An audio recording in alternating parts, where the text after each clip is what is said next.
Deixa eu ver se começou a gravar. Bom, começou já. Bom dia para todo mundo, né? Então a gente vai começar a nossa disciplina de genética molecular. É uma disciplina que eu, antes da coordenação, antes de eu pegar a coordenação, que eu dava essa disciplina, em razão da coordenação. Na verdade, quem começou dando essa disciplina no curso foi o Rodrigo, né? E aí, depois que eu vim para Barretos, eu dei a disciplina por 2 anos, 2 ou 3 anos que foi. Aí depois, foram 2 anos, foi 2015 e 2016. Aí depois eu saí, vim para Catanduva, voltei, e aí o Rodrigo deu ela em 2017, 18, 19, por conta de eu estar na coordenação, e naquele momento não podia pegar. E aí, agora com a vinda da agronomia, que o Rodrigo teve mais aula lá, e também pegou aula no integrado, eu acabei voltando a ficar com o molecular de novo, né? E é uma disciplina que eu gosto bastante de dar essa disciplina, porque é bem a minha área de conforto, por conta de eu ter trabalhado com isso no mestrado, doutorado, então é a disciplina que eu gosto bastante de ministrar ela, e dei ela muitos anos antes de entrar aqui no Instituto. Por 10 anos eu ministrei essa disciplina nas outras faculdades que eu dava aula, então eu gosto bastante de falar dela, tá? Queria falar para vocês que é uma disciplina, genética molecular, também chamada de biologia molecular, tá? Uma área na biologia relativamente nova, né? Dentro da biologia ela é muito nova. Nós vamos falar um pouquinho hoje do histórico dessa área, né? Como que ela surgiu, mas como disciplina formal em graduação, em curso de graduação, ela surgiu aí no final dos anos 90, né? Então, se você procurar nos cursos de ciências biológicas aí, pré-anos 90, você não vai encontrar essa disciplina, porque ela estava muito nova, né? Pra vocês terem uma ideia, quando eu tive essa disciplina na minha graduação, que foi justamente em meados dos anos 90, eu tive essa disciplina, assim, tinha vários professores, porque cada professor falava de uma técnica molecular, então cada um ia lá, dava a sua aula da sua técnica, terminava a sua aula, entrava outro professor, dava aula da técnica dele, né? Não existia livro, assim, um livro de biologia molecular, era tudo muito baseado no que acontecia em laboratório, no que acontecia na parte de análise de DNA, de proteína, então era muito incipiente quando eu comecei a ter aula disso, né? Aí, quando eu comecei a lecionar, né, depois do mestrado, que eu comecei a lecionar, estava no doutorado, a gente já tinha alguns livros já, né, já tinha mais material, tinha mais coisa, então já dava para desenvolver mais, e eu fui contratado para dar a aula de biologia molecular. Então, quer dizer, já existia o docente de biologia molecular como uma disciplina única, né, quando eu comecei a dar aula, isso aí em 2003. Então, se a gente pensar em termos de disciplina, ela é uma disciplina relativamente nova dentro do curso de biologia, né? Se a gente comparar com zoologia, com botânica, enfim, com a própria genética básica, né? Que são disciplinas que sempre existiram, a disciplina de biologia molecular é uma disciplina, de genética molecular é uma disciplina relativamente nova, né? E como área da ciência, também ela é relativamente nova. Ela surge, né? A gente considera que surge a área do conhecimento genética molecular quando o Watson e o Crick publicam a estrutura do DNA em 1953. Depois eu vou falar disso com vocês também. Mas antes da gente passar nessa parte de histórico da disciplina, eu queria mostrar para vocês, compartilhar aqui minha tela, da bibliografia que eu indico para essa disciplina, para vocês utilizarem, assim, vocês conseguem baixar esses livros, eu acho que eu vou ver se eu tenho alguns aqui em PDF, mas vocês conseguem baixar esses livros. Deixa eu compartilhar a tela aqui, pera lá. Aqui, ó. Vocês conseguem enxergar aí, gente, minha tela? Vocês estão enxergando? Sim. Sim. Mas tá assim, vocês estão enxergando um tamanho adequado ou tá muito pequeno? Pelo computador tá bom. Tá bom? Quem tá vendo pelo celular tá bom também? Eu vou tentar aumentar mais aqui. Ih, agora ficou muito grande, acho. Ficou um pouco grande aqui. Deixa eu diminuir um pouquinho. Tá visível? Quem tá vendo? Alguém tá vendo pelo celular? Tá Fala bom para mim. assim, Marcão. Tá Eu tô bom? pelo celular, mas tá bom.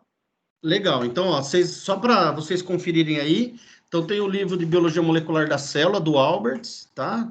Tem o Griffiths, de Introdução à Genética, e tem o Malecinski como Fundamentos de Biologia Molecular, tá? Aí tem alguns aqui mais complementares, que são o Lewin, que é o Genes 9 aqui, que é de 2009, o Lógica de Biologia Celular e Molecular, também tem alguma coisa lá, o Klug, que é Conceitos de Genética, o Uric, de Bases Moleculares da Biotecnologia, e o Watson, que é o Watson lá mesmo, o Watson, que publicou a sequência DNA, ele escreveu esse livro aqui, é um livro que chama Biologia Molecular do Gene, que é um livro de 2015, esse livro é muito bom, tá? Mas assim, nós vamos passear por todos eles, e algumas coisas eu tenho já compilado em forma de apostila também, que eu posso compartilhar com vocês. Tá bom?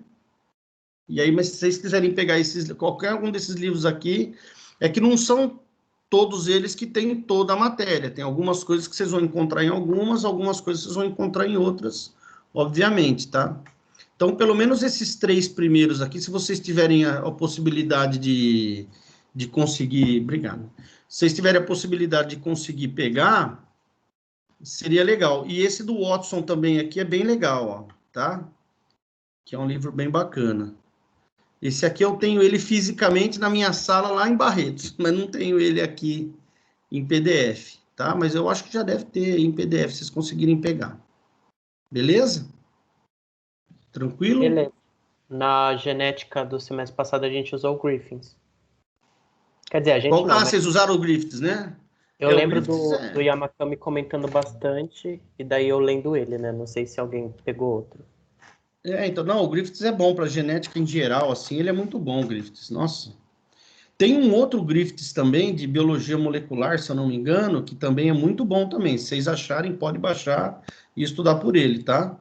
E aí não se atenham a essa bibliografia, tá assim, eu estou dando a bibliografia que vocês vão encontrar os assuntos que a gente tem na disciplina, mas para estudar molecular tem N coisas, né? Hoje em dia tem, nossa, vocês vão achar muita coisa, muito livro, muita bibliografia hoje, tá? Tem bastante autor, muita coisa legal. Tem um, inclusive, eu tenho ele lá na minha sala, que é um livro de 2003, se eu não me engano, que saiu, que é um livro bacana, porque cada capítulo foi escrito por um pesquisador brasileiro de dessa área molecular, que é um livro que chama Genômica. E aí, se vocês quiserem pegar um livrão grosso, ele é bem grosso assim, mas se vocês quiserem baixar esse livro também, já deve ter na internet, alguém já deve ter colocado esse livro em PDF, vocês devem encontrar também, tá? Que da hora. Beleza. Tem aqui eu vou mostrar um pouquinho, opa, ixi, corri muito aqui. Deixa eu mostrar um pouquinho para vocês. A única coisa que eu sinto da gente não poder a única coisa, né, entre outras coisas que eu sinto da gente não poder estar aí,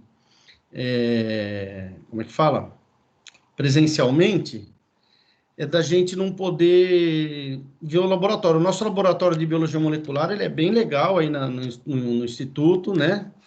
Eu já teve alguns TCCs que já foram feitos aí com essa área, então seria bacana se a gente pudesse. Embora, gente, vou confessar para vocês, tá? Vou falar uma coisa que eu não deveria falar. Mas a aula prática de biologia molecular, ela é muito sem graça. Ela não é que nem uma aula de bioquímica ou uma aula prática de zoologia, de botânica, que você tem coisas ali para você manusear, que você olha, tal. Biologia molecular, como o próprio nome diz, a gente trabalha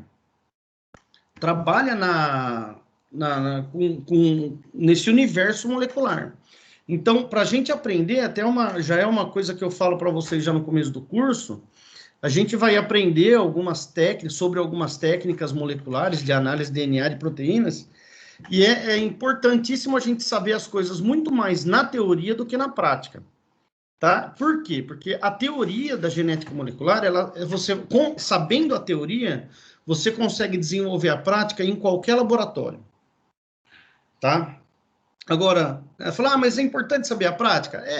Mas a prática, em qualquer laboratório, você consegue pegar a prática de molecular bem fácil, tá? Vamos dizer assim, um bicho de 7 cabeças, né? Embora tenha algumas coisas, alguns cuidados que a gente tem que tomar quando a gente trabalha com molecular, mas a parte prática dela, você consegue, com treinamento, em pouco tempo, você consegue desenvolver. Agora, a teoria, quando você vai se debruçar sobre a teoria, que você tem que ter um entendimento de como as coisas acontecem, porque senão você não consegue, vamos dizer assim, trabalhar, né, e adequar as técnicas àquilo que você precisa estudar, tá? Assim, vou dar um exemplo bem assim, genérico, tá? Por exemplo, se eu quero extrair DNA de uma célula vegetal, extrair DNA de uma célula animal, tem muita diferença. Tem muita diferença. Por quê? Porque o material que você vai começar a trabalhar, de um vegetal e de um mineral, eles têm naturezas diferentes e que a gente não consegue enxergar isso, que eles são de diferentes naturezas moleculares. Então, se a gente não entender como que é uma célula vegetal, se a gente não entender como é uma célula animal, a gente não consegue realizar as técnicas de maneira adequada. Então, por isso que é mais importante a gente entender a teoria, embora tenha toda uma parte prática da molecular, mas é muito mais importante a gente entender a teoria, o que está acontecendo do ponto de vista molecular, do que a gente entender a parte prática, como fazer praticamente. Embora, volto a dizer, não é que não seja importante, tá? Mas a teoria eu acho bem mais importante, tá bom? Bom, vamos falar um pouquinho da disciplina, tá? Então, como que a gente vai organizar a disciplina? Vamos fazer mais ou menos como a gente estava fazendo no semestre passado, e aí eu queria conversar com vocês sobre isso. Vai ter algumas coisas que a gente vai falar de maneira, que eu vou postar para vocês, vai tratar de maneira assíncrona, aí nós vamos colocar no Moodle, tá? Mas muitas aulas a gente vai fazer de maneira síncrona, viu, gente? Então, eu queria que vocês participassem mesmo, porque eu não sei se nós vamos ter muito trabalho com essa disciplina, assim. Vamos ter alguns trabalhos, sim, mas não, porque é mais importante a gente falar dessas coisas mais no tete-a-tete, que a gente às vezes não consegue estudar sozinho. Então, talvez o que eu coloque para vocês lá no Moodle, para poder atestar a presença de vocês, a frequência, a gente depois retome isso na aula síncrona, tá bom? Para a gente poder, então talvez eu vou colocar alguma coisa para vocês lerem, isso gerar dúvidas em vocês, e já vai ser um trabalho isso. E aí depois a gente retoma isso de forma síncrona, para a gente sanar as dúvidas e a gente explicar o que acontece, como que são essas técnicas, tá bom? No geral, a disciplina de molecular, ela é uma disciplina bem técnica, assim, ela é uma disciplina bem da parte técnica da biologia, tá? Porque nós vamos aprender uma série de métodos, uma série de técnicas que vão permitir que a gente estude DNA e proteínas. DNA, né, ácidos nucleicos, DNA, RNA e proteínas. Então, eu costumo comparar, assim, no curso de biologia, a disciplina de molecular como uma disciplina assim, é como se você tivesse num curso de marcenaria, por exemplo, você tivesse uma disciplina que te desse aula de ferramentas. Então, você vai aprender o martelo, tipos de martelo, você vai aprender, sei lá, formão, tipos de formão, você vai aprender lixa, você vai aprender serra, diferentes tipos de serra. Agora, as aplicações que você pode fazer das ferramentas, elas são infinitas. Você pode usar as ferramentas num curso de marcenaria, por exemplo, depois que você entende como as ferramentas trabalham e para que elas servem, você pode usar elas desde para fazer um móvel até fazer uma escultura, né? Na molecular, para a biologia, a mesma coisa. Então, a gente vai aprender uma série de ferramentas de análise molecular, uma série de que permitem a gente estudar DNA, RNA e proteínas. Agora, as aplicações que a gente faz disso, elas são N fatorial, as aplicações. A gente pode usar desde para estudos de diagnóstico de doenças, né? Vocês verem agora, por exemplo, como que está sendo feito o diagnóstico do COVID, né? Que a gente fala, realizar teste de COVID. O teste, na verdade, é uma metodologia molecular que você faz para detectar o DNA viral. Tá? Então, na verdade, é um método de biologia molecular. Então, você pode usar isso para diagnóstico de doença. Você pode usar esses métodos moleculares, por exemplo, para desenvolvimento de organismos geneticamente modificados, né? Que é uma outra vertente. Você pode usar essas metodologias moleculares, por exemplo, que nós vamos aprender, para estudar qual que é o grau de variabilidade genética de uma determinada população, tá? De planta, de animal, enfim, de qualquer coisa.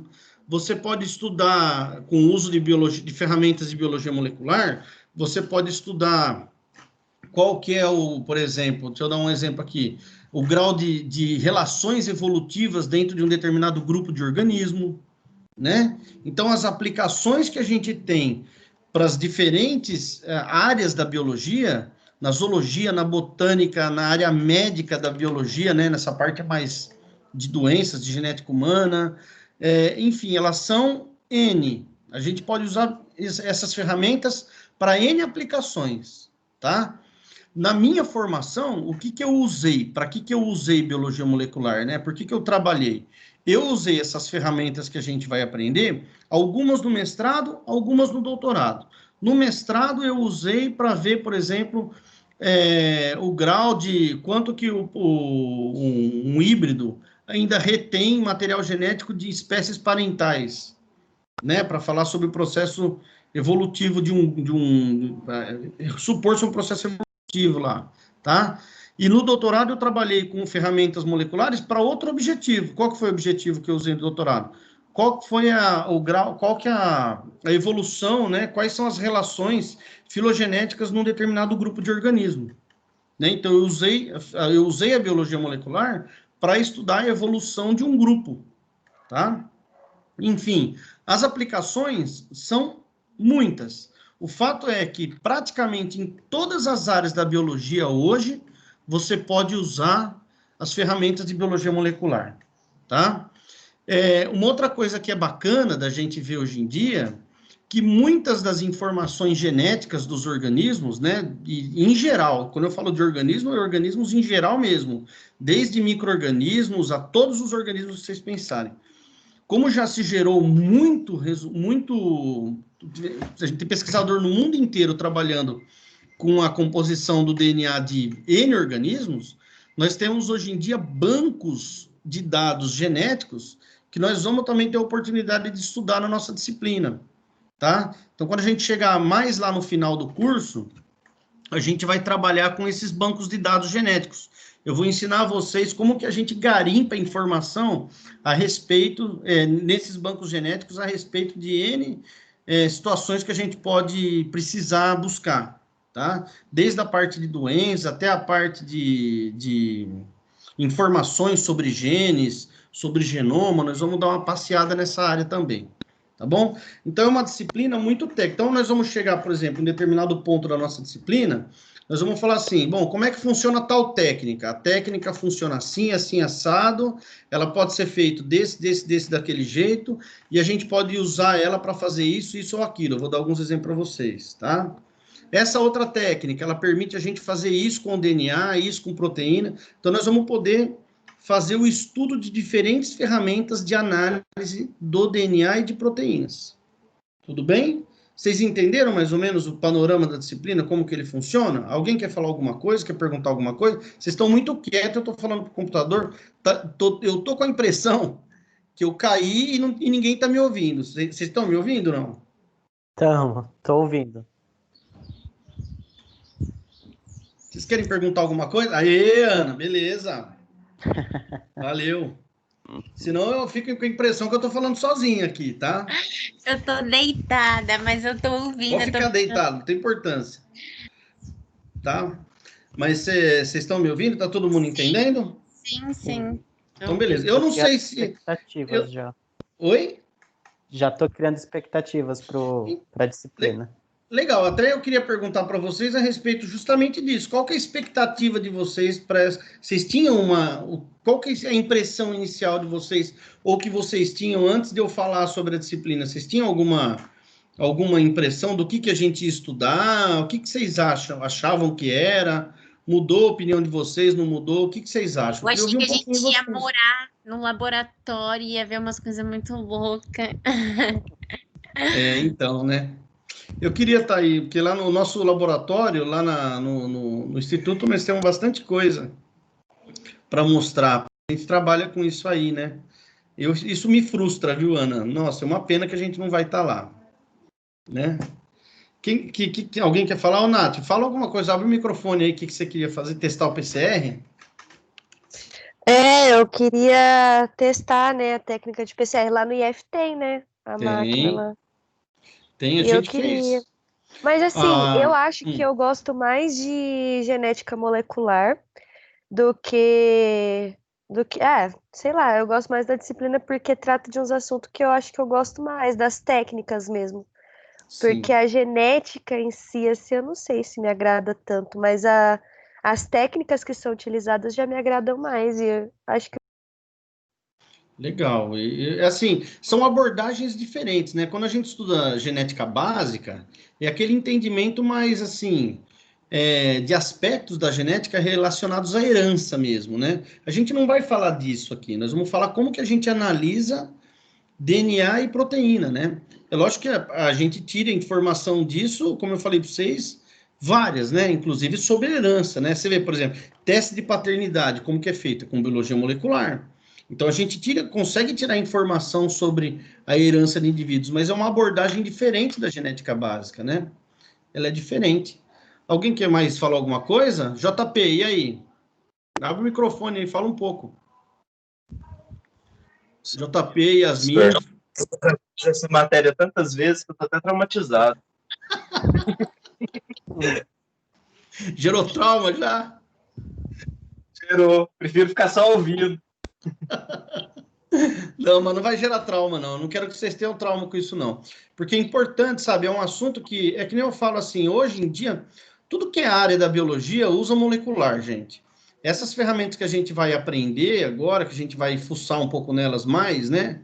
Vocês vão ver, tem aplicações 1000 que a gente pode usar. Então, em cada área diferente. Inclusive, uma das atividades que nós vamos fazer no curso mais para frente, eu gostaria que vocês, né? Vai ser um trabalho para o futuro, isso que eu já vou até falar agora, vou dar um spoiler deles. Depois que a gente passar por algumas dessas técnicas, as principais, eu gostaria que vocês pegassem, vocês vão pegar, já quiserem ir procurando, né? Um artigo científico que utilize metodologias moleculares para a área que vocês mais gostam dentro da biologia, tá? Queria que vocês já quisessem ir buscando material sobre isso, porque mais para frente nós vamos fazer Geralmente, quando eu dava essa disciplina, a gente fazia isso na forma de um seminário, né? Mas aí eu não vou dar seminário para vocês agora virtualmente, eu queria que vocês, então, já quisessem buscar esse artigo. Obrigada, meu... Nossa, Marcão, eu sei que você não acredita em Deus, mas eu também não direito, mas... Ai, nossa senhora. eu também não direito. Eu também não direito, eu gostei também. É que esses dias, assim, eu tô de luto, então eu não sei o que eu faço, aí eu tô confusa. Luto por quê que você tá de luto? Quem que faleceu? O irmão do meu pai, que era meu padrinho. Puxa vida, meus pêsames, Ana. Ai, nem fala que eu choro, hein? Todo mundo me viu chorar na aula segunda-feira. Eu chorando, eu e a Amanda chorando, as duas trouxas. Não é trouxa, tem um motivo para chorar. Você tava triste, ué. Né? Ele tava doente, Ana? Ele teve um AVC hemorrágico, morreu na hora. Puxa vida, nossa senhora, meus pesos, meus sentimentos, viu? Obrigada. Nossa. Então, mas aí vocês já vão procurando, porque nós vamos fazer isso de uma outra forma. Em vez de a gente fazer seminário, porque... Ô, Marcão. Tá, nós vamos fazer de outra forma. Fala, Nath. Essas técnicas, né, da biologia molecular, da genética molecular, é as que mais é mostrado nas séries, né? Tipo, naquelas seleção artificial, Sim. na série Biohackers. Sim, eu nunca assisti essa série. Mas, assim, o que a Nossa, gente... porque eles mostram muitas técnicas, tipo, É. na série, assim, como que é, o que que faz, claro, né? Tipo, tem toda aquela ficção também pra Sim. tornar o negócio mais da hora. Mas eu acho que a base, assim, deve pegar um pouquinho na genética Ó, molecular. o que nós vamos falar? Nós vamos falar eu vou citar algumas técnicas que nós vamos falar, tá? Só para vocês saberem.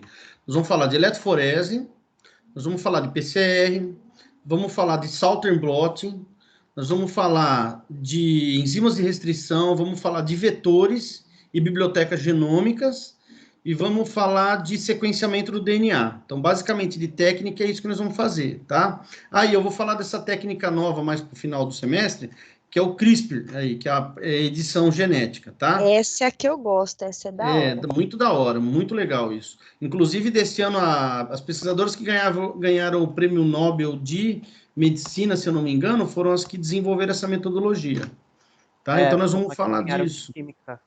De química, né? De química, isso, Você viu Vitor. que tem até um site que é estadunidense lá, que inclusive cita numa série, eu fui ver, é real mesmo, que vende os materiais para você aplicar a técnica. Fazer, tem, não. É, Hoje não. mas aí, tipo, isso é parte do biohacking, né? Tipo, não é um negócio que é correto, né? Porque acarreta muitas coisas, né? Sim, e tem que saber fazer o que vai fazer, né? Nós vamos falar basicamente dessas coisas. E aí, o que nós vamos fazer?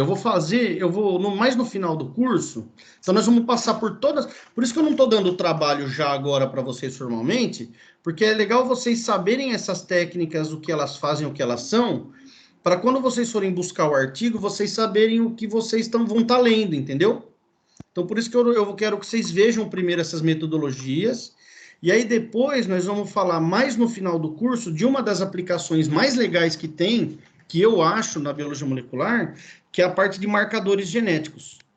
Marcadores genéticos nós vamos estudar então que seria uma das aplicações que a gente faz dessas metodologias para a gente poder estudar populações, por exemplo, tá? Ou estudar indivíduos do ponto de vista genético. Então, uma das aplicações mais usadas que a gente tem na molecular é essa parte de marcadores moleculares. Tá bom? Nós vamos falar disso mais no final. E aí depois nós vamos falar da parte de bancos de dados genéticos, que é onde a gente busca informação sobre o que a gente não tem, enfim, ou onde a gente deposita informação que a gente desenvolve, tá? Então nós vamos falar basicamente dessas metodologias. Eu acho assim um assunto, embora seja um assunto bem técnico, é um assunto bem legal, porque aplica em tudo na biologia, basicamente hoje, tá? Uma pessoa que estuda botânica, zoologia, até ecologia, por exemplo. Vocês lembram da Aline, que dava aula na Bio? Vocês chegaram a conhecer a professora Aline? Não A chegamos. Aline, eu fui banca do doutorado dela, né? Ela defendeu o doutorado dela em 2015, lá no UFSCar, e ela fez um estudo muito bacana envolvendo a genética e ecologia de pintados, de peixe, né, de água doce. E ela teve uma abordagem totalmente de biogeografia do curso do doutorado dela. Era um doutorado de biogeografia. E ela usou ferramentas moleculares para estudar isso, né? Então você vê que bacana, porque a gente pode ter aplicações várias, né? Na verdade, o que vocês vão ter na mão é o entendimento, que eu espero que vocês tenham na mão. O que é o objetivo meu ao final dessa disciplina? Que vocês tenham o entendimento dessas metodologias, dessas técnicas, para que se vocês um dia tiverem, em alguma situação, um mestrado, doutorado, um estágio, que vocês precisem resolver um problema, que vocês saibam qual ferramenta vocês podem usar, entendeu? Esse é o meu objetivo, que vocês tenham entendimento. É a mesma coisa, por isso que eu comparei com o marceneiro lá, né? Quando um marceneiro vai construir um determinado móvel, por exemplo, ele vai fazer uma mesa. Ele sabe exatamente quais as ferramentas que ele vai usar, porque ele entende as ferramentas que ele tem na mão, né? Ele não usa todas para fazer tudo. Ele usa certas ferramentas para fazer certos trabalhos. E é essa a comparação que eu faço com a biologia molecular dentro da biologia, tá? Tudo bem? Nossa, Entenderam? legal. Tá? Bom, nós vamos... deixa eu compartilhar minha tela aqui um pouquinho. Deixa eu ver aqui. Deixa eu compartilhar minha tela aqui. Espera lá. Marcão, uma pergunta. Oi, pode falar. Esse trabalho do artigo que a gente vai fazer pode ser trabalho de iniciação também? Pode envolver o que vocês estejam fazendo na iniciação, viu, Vitor? Inclusive, vocês podem aproveitar isso, tá? Sim. Pode Beleza, aproveitar para a obrigado. iniciação de vocês, sim, não tem problema nenhum, tá bom? Uhum. Ó, aqui, vocês estão enxergando minha tela? Sim. Que está em azul aí, vocês estão vendo? Aqui eu coloquei alguns marcos dentro da história da biologia em termos de técnica, tá? Então você tem aqui, desde os anos 1600 aqui, descoberta do microscópio, células e organelas, até o momento que nasce a biologia molecular, que é aqui, ó, o último dessa linha do tempo aqui, ó, seria o ponto que é 1953, a descoberta da dupla, descoberta não, né, na verdade, foi a montagem do modelo tridimensional do DNA, da dupla hélice, pelo Watson e pelo Crick, em 1953. É nesse momento que a gente considera o nascimento da biologia molecular. Mas muitos experimentos muitos estudos que foram feitos antes, principalmente desse princípio transformante e tal, a gente já considera que a gente estava começando a entender, né, como que funcionava o material genético. Por que é importante colocar isso? Porque, como vocês devem ter visto lá com o Rodrigo na genética básica, quem a gente considera o fundador da genética, o Mendel, né?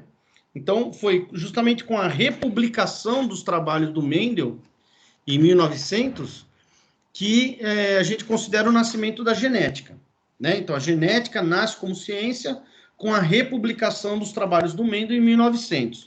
Que trabalhos eram esses? Aqueles trabalhos de hibridização em plantas que ele fez com ervilha, né? Na década de 1860, que ele publicou em 1865.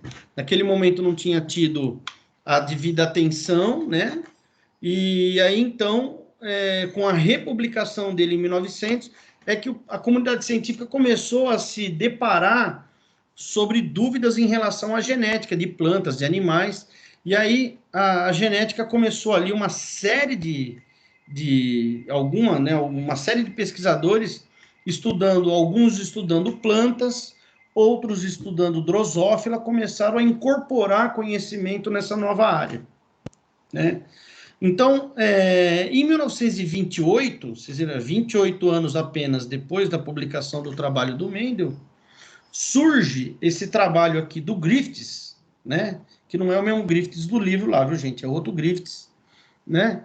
Que ele fazia o seguinte, ele pegava uma cepa de bactérias, que ele chama de bactéria de cepa lisa, porque ela tinha a membrana dela era lisa, né? Em volta, não a membrana, mas aquela capa em volta da bactéria era lisa.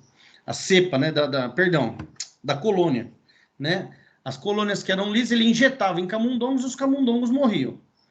E ele pegava dessa mesma espécie de bactérias, cepas que formavam colônias rugosas, e eles incorporavam no camundongo, injetavam no camundongo e o camundongo sobrevivia, tá? Aí, a partir disso, o que ele fez? Que a gente chama de princípio transformante, né? Nós vamos estudar esse processo ao longo do nosso curso. O que é transformação bacteriana? Foi aqui que começou a despertar a atenção da comunidade científica que existia algo além, né, dentro da bactéria, que causava morte ou que causava sobrevivência.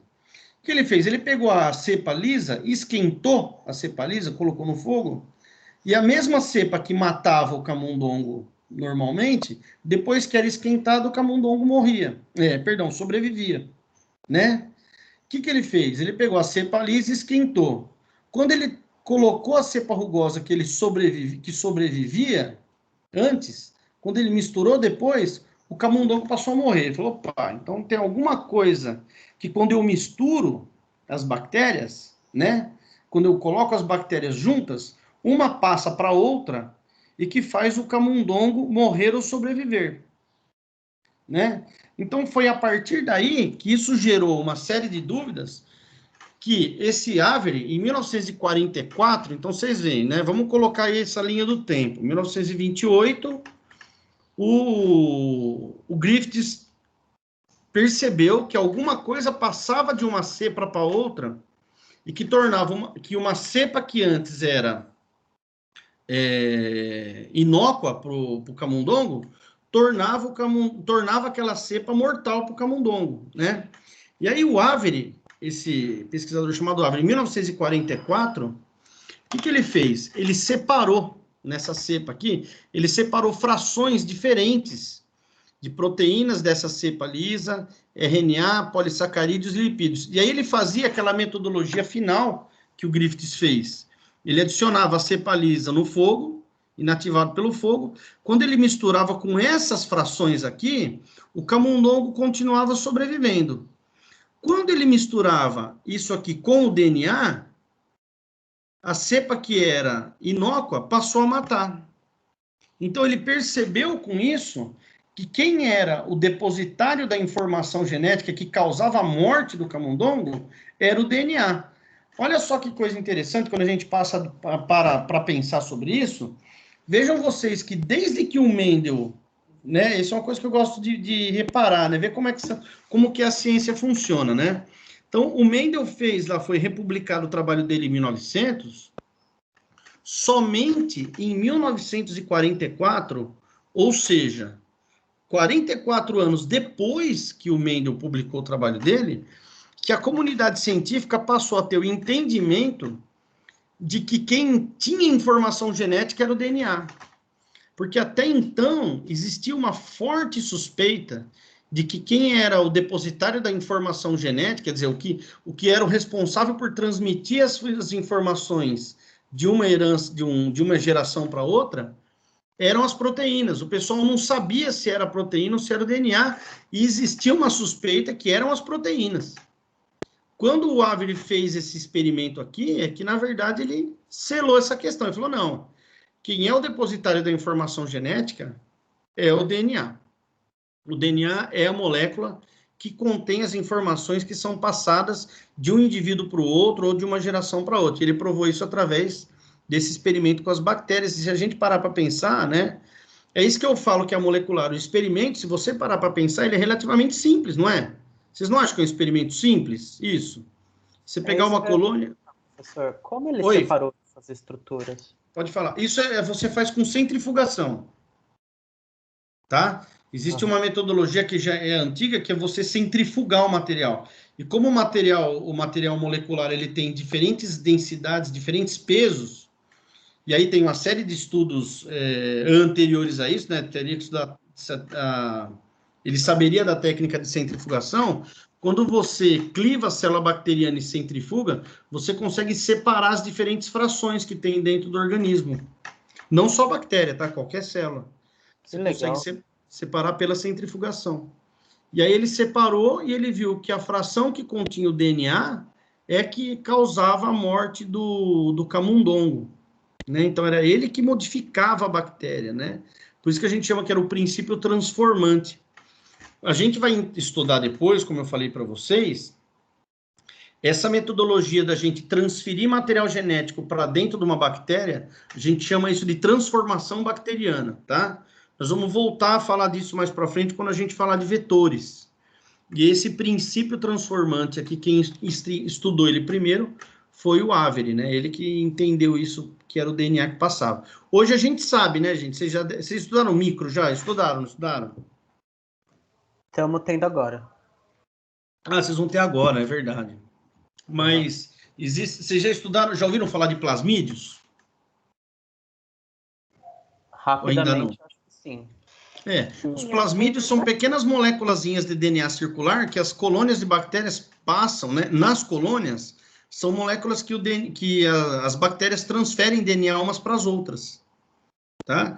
E a gente vai estudar isso também aqui na molecular, nós vamos falar de plasmídio na molecular, mas é justamente isso que a gente entende como transformação bacteriana. É você mudar uma bactéria do ponto de vista genético, tá? Ela adquiriu uma característica que ela não tinha anteriormente. Nós vamos falar depois, isso aqui também nós vamos voltar, tá? Mas esse aqui foi o primeiro estudo que eu estou mostrando para vocês, foi a primeira publicação, tá? Que foi feita utilizando biologia molecular, já em 1957, aqui, vocês viram, né? em que a gente passou a conhecer, a ter o entendimento de que mutações no DNA podem causar doenças, né? E é justamente a anemia falciforme aqui, né? Vocês repararem aqui, nas células normais, nas hemácias normais, né? Você tem o gene da globina, você tem essa sequência aqui do gene da globina, né? E essa sequência, que está aqui colocada em cinza, aqui clarinho, é que é responsável por essa sequência de proteínas após o processo de transcrição e de tradução. Esse processo vocês já estudaram, transcrição e tradução? Sim. Já estudaram, né? Então, transcreve um RNA mensageiro, o RNA mensageiro é lido, e aí é montada, então, uma sequência de aminoácidos que vai resultar, nesse caso aqui, vai resultar na globina, né, na alfa-globina, que é a globina normal, tá? No indivíduo que tem anemia falciforme, aqui tá, se vocês DNA, ele é a mesma seção dessa seção aqui, ó, que está aqui marcado em mais escuro. Nessa posição, o indivíduo, ao invés de ele ter uma timina, ele tem uma adenina no lugar. Isso faz com que, quando o RNA mensageiro seja produzido, seja diferente daquele RNA mensageiro normal. E esse RNA mensageiro, quando ele é lido, ele é traduzido, perdão, pelo ribossomo lá, ao invés de montar na sequência de aminoácidos um ácido glutâmico, é inserido um aminoácido chamado valina. Então, e você tem uma sequência mutante do gene da globina. Essa mudança faz com que tenha toda uma alteração na solubilidade da globina e vai produzir, como resultado final, ao invés de uma hemácia redondinha, como vocês estão vendo aqui, o indivíduo produz essa hemácia alongada aqui, ó, que é a hemácia em forma de foice, por isso que chama anemia falciforme. Então, foi a primeira vez, né, estudar anemia falciforme, foi a primeira vez que a gente relacionou o típico de uma doença no DNA de um indivíduo, né? E foi a primeira vez que houve essa relação, que a gente entendeu que as doenças genéticas, né, são causadas a partir, né, podem ser causadas a partir de mutação na sequência do DNA dos genes, certo? Foi a primeira vez que a gente teve esse entendimento aqui, né?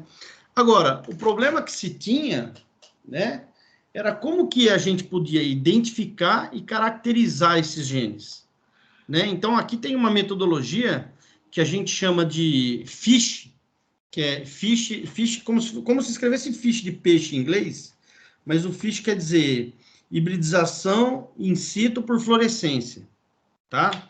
Que é uma metodologia de visualização em microscópio de fluorescência, e que o pessoal passou, então, a identificar onde que estavam, né, um determinado gene, eles passaram a conseguir, né, identificar onde está posicionado um gene ou um cromossomo em um determinado cariótipo, tá? Só que, mesmo assim, só depois do entendimento da molécula do DNA em 1953, é que a gente consegue entender como que o DNA funciona e como que o gene funciona. E aí, então, a gente passou a desenvolver metodologias para estudar o DNA e estudar as proteínas, que até então a gente não tinha, tá? Eu vou parar por aqui hoje, certo? Eu vou dar um tempo por aqui hoje, e depois eu vou retomar isso com vocês, já falando das técnicas, tudo bem? Vocês querem perguntar alguma coisa? Vocês querem falar alguma coisa? E aí, que silêncio. Cri, cri, cri, cri. Eu criei mais expectativa perante Que bom. Peço Legal. perdão. Para dar um gostinho de quero mais mesmo, hein? Com certeza. Ó, deixa eu falar para vocês, todas as aulas eu vou deixar gravada, tá? E assim que a gente terminar a aula, eu vou fazer o upload lá no YouTube e coloco o link no grupo da sala lá, tá bom? Então, se vocês quiserem reassistir as aulas, ou para o pessoal que não pôde assistir a aula, vai ficar a aula sempre lá no YouTube. Beleza? Tranquilo para todo mundo? Tranquilo, Marcão. Então tá jóia, Vitor. Pessoal, vocês querem fazer mais alguma observação? Podemos encerrar por hoje? Marcão, eu posso te fazer Pode uma falar. pergunta como Claro. coordenador agora? Então tá, pode falar. Vira o disco. Eu estava conversando com a Amanda ontem e o Sérgio comentou sobre TCC com a gente. Ah, isso. Quando a gente precisa submeter um pré-projeto, né? Isso. Na verdade, eu ia até colocar no grupo de vocês lá. Eu cheguei a falar com a Amanda. No PPC de vocês, o PPC que nem tem o Vinícius e o João Paulo aqui na aula, o PPC deles era diferente. O PPC de vocês, se vocês olharem as normas de TCC, ele vai ver qual que é a diferença em relação ao PPC antigo. No PPC antigo, tem que ter, entre a entrega do projeto, isso no PPC antigo, tá? Entre a entrega do projeto de TCC e a defesa, tem que existir pelo menos 6 meses de prazo, de intervalo, perdão. Isso foi alterado. Quando foi ser escrito o PPC de vocês, que entrou em vigência em 2017, esse prazo entre a entrega do projeto e a defesa tem que ser de 1 ano. Ou seja, um aluno, se a gente tivesse em condições normais aí de temperatura e pressão, presencialmente, vocês têm que entregar um projeto no final do 3º ano para poder defender ele no final do 4º ano. Um pré-projeto ou um projeto de TCC já. Nem que vocês tiverem que alterar ao longo do percurso, não tem problema, tá? Mas essa primeira entrega, ela tem que ser no final do 3º ano. Por que que isso foi colocado lá? Inclusive, para facilitar a vida de vocês. Porque quando um aluno... O que a gente percebeu? Que no PPC antigo, como o aluno tinha só 6 meses, quando dava errado alguma coisa no trabalho, no desenvolvimento do trabalho, ou o projeto mudava, ou tinha alguma coisa, o aluno não tinha tempo, porque faz as contas comigo. Você tem que entregar, por exemplo, o projeto em maio. Você vai defender ele no final de novembro, tá? Você pega o período de férias do professor, que é em julho, ou o teu de férias. Vamos supor que é um trabalho de campo. Você tem que ir para campo. Se você conseguir coletar dados, você vai ter lá agosto e setembro para coletar dados. E depois você vai ter que, outubro, para escrever o projeto, analisar os resultados, analisar os dados, submeter para a banca para depois defender. Então, o pessoal concluiu que a gente tinha um intervalo muito curto e tinha muito aluno que se prejudicava com isso. Então, por isso que a gente antecipou em mais 6 meses, porque se você tem 1 ano, ao longo de 1 ano, você tem aí um prazo tranquilo para ver se o teu projeto vai ser execuível, se você vai dar para desenvolver ele, se você vai ter... Você pode fazer a coleta de dados no primeiro semestre do ano que vem, analisar os dados no primeiro semestre do ano que vem, deixar o segundo semestre, por exemplo, vocês vão ter no final do 4º ano, no último semestre, vocês vão ter uma disciplina de redação científica, que vocês podem utilizar essa disciplina para escrever o TCC de vocês. Então, vai ficar muito mais tranquilo do que se vocês entregassem ele no meio do ano que vem. Então, eu sei que antecipou um pouco essa preocupação, mas, na verdade, isso foi para o bem de vocês, para vocês poderem fazer com mais tranquilidade o trabalho, entenderam? Certo? Sim, sim. Então, por isso que vocês têm que entregar. Então, já vão pensando o que vocês vão fazer de projeto. Em vez de vocês deixarem isso para o ano que vem, já pense isso ao longo desse semestre agora, porque é o último semestre do 3º ano, não é? Uhum. Então, vocês já vão pensando o que vocês vão fazer de projeto, já converse com um virtual orientador em qualquer área, seja na área de educação, na área prática, né? O que vocês forem fazer, tá? Para já elaborar esse projeto e entregar ele no final do semestre. Eu ainda não fiz reunião de colegiado, vou fazer uma reunião do colegiado, porque é o colegiado que define as datas de entrega. Tá bom? E aí a gente vai, inclusive com o colegiado, a gente vai discutir o formato de entrega, que eu vi que a Natália perguntou aqui que envia via swap, né? Então, antes não era, viu, Natália? Antes era um formulário que vocês preenchiam e entregavam o projeto para mim lá na minha sala mesmo, lá. Entregava o projeto fisicamente. Só que agora, como nós estamos nesse modo à distância aqui, remoto, e eu não sei até quando vai isso, então a gente pode discutir uma alternativa para isso, inclusive, como você colocou aqui, via swap. E aí a gente faria, então, até um tutorial de como fazer isso, tá? Ou me entrega ele por e-mail, pode me mandar por e-mail. Aí eu vou definir com o colegiado, tá bom? Então, eu não tenho ainda detalhes para dar para vocês em relação à data e não tenho detalhes em relação a como vai ser entregue. Mas o que eu posso falar para vocês é, já vão pensando, já vão bolando o que vocês vão fazer de projeto, já converso com os orientadores para poder me entregar isso no final do ano. Tá bom? E o orientador precisa ser um dos nossos professores, obrigatoriamente. Não necessariamente, não. Pode ser, inclusive, de fora da instituição. Só que aí, se for algum orientador de fora, você vai ter que indicar... O meu é de fora, Vitor. O meu também. Só que Então. quando eu li o PPC, eu pensei que tinha entendido que era alguém necessariamente de dentro. Então, É só você pegar e criar vínculo com a instituição. Eu conversei com o Zieri, tipo, o seu orientador, ele pode ser de fora.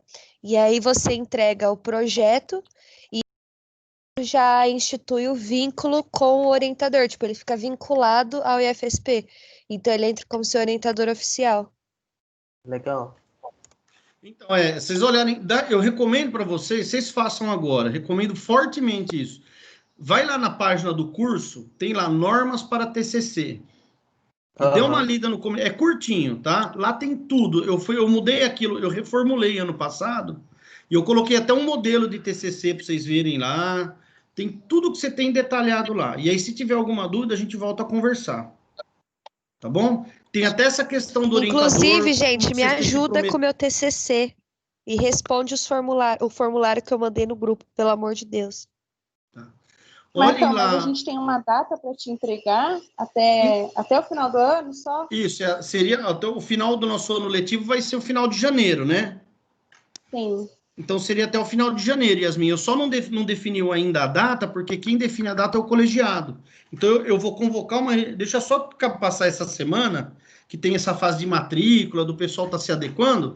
Eu quero já convocar essa reunião do colegiado para passar a data para vocês. Tá bom?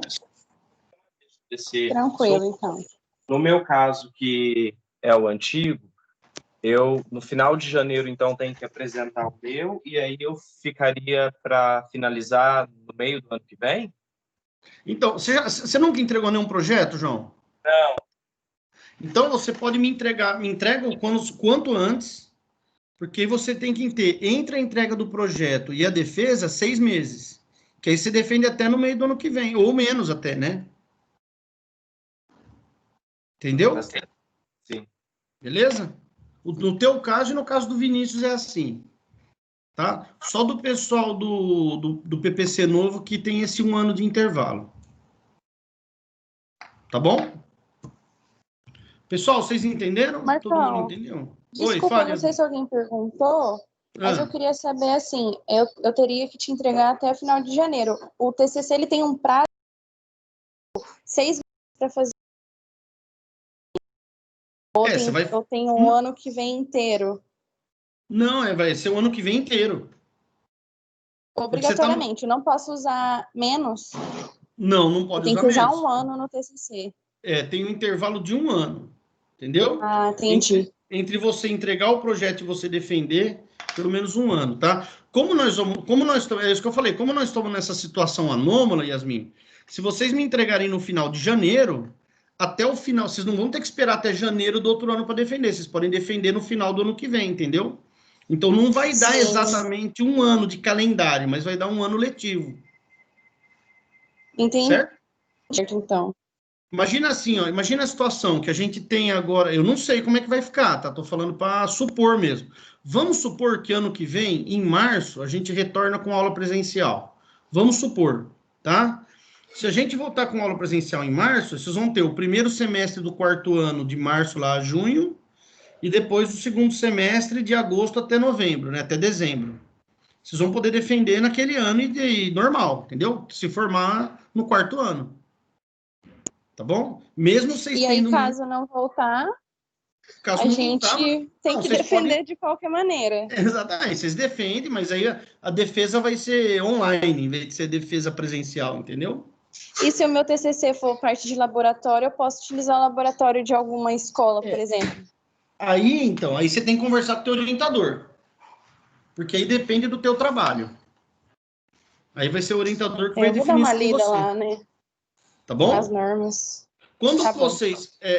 partes, assim, o que eu falo para vocês é assim...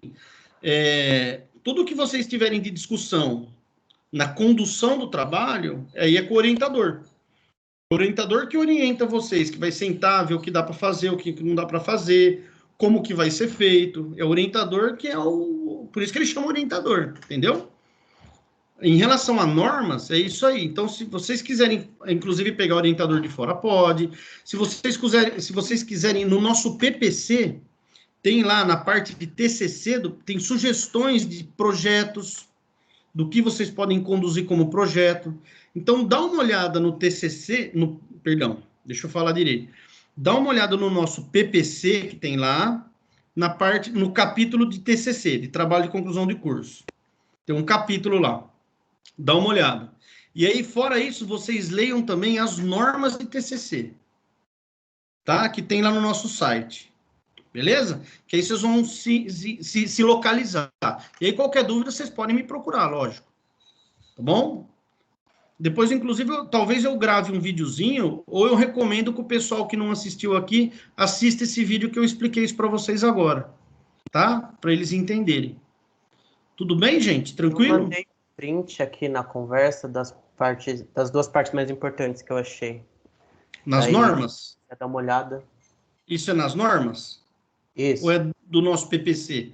Dá uma olhada no PCC, no nosso projeto pedagógico, que lá tem uma parte que fala sobre o TCC, e tem tem as normas de TCC que eu fiz um link separado. Sim. Lá no nosso site lá. Uhum. Tá bom? Beleza. Marcão, você podia ver, então, essa semana, a data, e aí na semana que vem a gente pode marcar uma reuniãozinha. Beleza. O que eu vou fazer, então, Yasmin, eu vou convocar o colegiado, quero ver se dá certo de todos participarem, e aí, uma vez que eu convocar que é o colegiado do curso que define datas, essas coisas todas, entendeu? Inclusive com a participação de alunos, por isso que é o colegiado. Tá bom? Beleza. Tá bom, então. Beleza? E assim que eu definir, eu já falo para vocês já. Okay. Tá? Uhum. A gente pode, de repente, eu vou fazer que nem eu fiz, teve um ano anterior, não sei se foi, não foi no ano passado. Eu criei um grupo no WhatsApp só com quem ia defender o TCC. E aí a gente trocava informação por ali. Tá? A gente pode fazer isso. Beleza? Beleza. Tranquilo, gente? Podemos encerrar por aqui? Acho que sim. Então tá jóia. Qualquer coisa a gente vai conversando, tá? Um abração para vocês, boa semana, boas aulas aí, qualquer coisa eu estou à disposição. Obrigado, Marcão. Até imagina, que é isso. Beleza, Marcão. Tchau. E aí, semana que vem, a gente volta na terça normal, tá? Ok, terça-feira. Então tá jóia. Beijão para vocês, gente. Boa semana para vocês. Bom trabalho.